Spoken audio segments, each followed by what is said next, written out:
നമ്മളിന്നിവിടെ ഉണ്ടാക്കുന്നത് beef fry.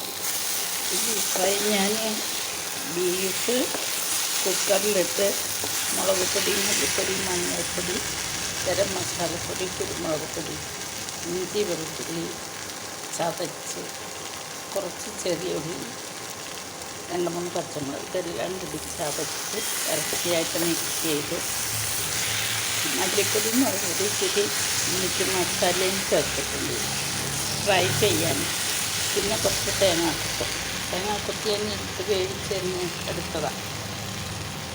ഇനിയിപ്പം ഒരുപാട് വെളിച്ചെണ്ണ ഒന്നും ഇതിൽ ഒഴിക്കില്ല. ഇതിപ്പോൾ വറ്റി വരുമ്പോൾ ഇച്ചിരി വെളിച്ചെണ്ണ ഒഴിച്ച് ഇതുവരെ ഒഴിച്ചിട്ടില്ല. ഇപ്പോൾ ഇറച്ചിയുടെ നെയ്യ കുക്കറിൽ 6 വിസിൽ വരെ വേവിച്ചിപ്പോൾ നന്നായിട്ട് വരുന്നുണ്ട്. പിന്നെ നല്ലോണം വേവുന്ന ഇറച്ചിയാണെങ്കിൽ നമ്മൾ ഫ്രൈക്കാണെങ്കിൽ ഒരു 5 വിസിൽ വരെ 5-6 വിസിൽ വരുന്നത് 7-8 വിസിൽ വരെ വേവിക്കുന്നുണ്ട്. ഇപ്പോൾ ഇത് ഇച്ചിരി കുരുമുളക് പൊടി, പെരുംജീരകത്തിൻ്റെ പൊടിയും കൂടി ഇട്ടിട്ടുണ്ട്.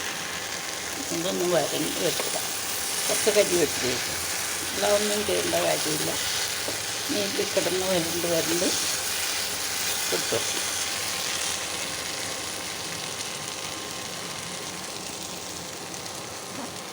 നമ്മളെ ബീഫ് വരട്ടി വഴന്ന് കഴിഞ്ഞിട്ട് ഞാൻ കാണിച്ചത്. അത് ഇഞ്ചി വെളുത്തുള്ളിയും 1 കപ്പ് ചെറിയ ഉള്ളി, 4 പച്ചമുളക്, ഒരു വലിയ പീസ് ഇഞ്ചി, ഒരു 10-16 ചുള വെളുത്തുള്ളി, അല്ലി വെളുത്തുള്ളി, 1 തക്കാളി ചേർക്കുന്ന എന്തിനാന്ന് വെച്ചാൽ ഈ ഇറച്ചി ഭയങ്കര സ്ട്രോങ് ആയിട്ട് ഇരിക്കാതിരിക്കാൻ വേണ്ടിയിട്ടാണ് അങ്ങനെ ചെയ്യുന്നത്. തക്കാളി ചേർക്കുമ്പം നല്ല സോഫ്റ്റായിട്ട് കിട്ടും. എത്ര നമ്മൾ മൊരിച്ചെടുത്താലും ഒരു കടിക്കുമ്പോൾ ഒരു സോഫ്റ്റ്നെസ് ഉണ്ടാവും. അതിന് വേണ്ടിയിട്ട് ചെയ്യുന്ന. അങ്ങനെ അതെല്ലാം കൂടി മിക്സിയുടെ ചെറിയ പാത്രത്തിലിട്ട് ഒന്ന് ഒതുക്കിയിട്ടാണ് ചേർക്കുന്നത്. അരക്കിയല്ല, ഒതുക്കിയിട്ട് ഇറച്ചിയുടെ കൂടെ നന്നായിട്ട് മയപ്പെടുത്തിയിട്ടാണ് നമ്മൾ ഇത് വേവിക്കുക. ഒരു ലേശം വെളിച്ചെണ്ണയും ഉപ്പും, വെള്ളമൊന്നും ചേർക്കില്ല.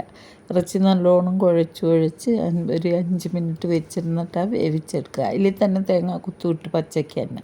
പിന്നെ ഈ വരട്ടിയിൽ കിടന്നിട്ടാണ് അത് മൊരിഞ്ഞ് വന്നത്.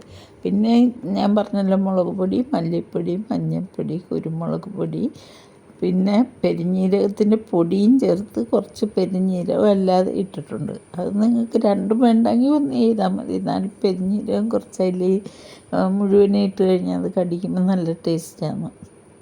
പിന്നെ കുരുമുളക് പൊടി പിന്നെ വഴണ്ട് വന്ന സമയത്തും കുറച്ച് ചേർത്തിട്ടുണ്ട്. അത്രയൊക്കെ ചേർത്തിട്ടാണ് വേവിച്ച്. പിന്നെ ഞാൻ പറഞ്ഞല്ലോ, പിന്നെ വേറെ പാത്രത്തിലേക്ക് മാറ്റി വരട്ടിയെടുത്ത സമയത്ത് കുറച്ച് കുരുമുളക് പൊടി ചേർത്ത്, ഇച്ചിരി ഗരം മസാലയും കൂടി വീണ്ടും ചേർത്ത്. ഇത് നിങ്ങളൊന്ന് ഉണ്ടാക്കി നോക്കിയിട്ട് ഈ വീഡിയോ നിങ്ങൾക്ക് ഇഷ്ടമായി നിങ്ങൾ ലൈക്ക് ചെയ്യുക, ഷെയർ ചെയ്യുക, സബ്സ്ക്രൈബ് ചെയ്യുക. അടുത്ത വീഡിയോ ആയി കാണുന്നവരെ ബൈ.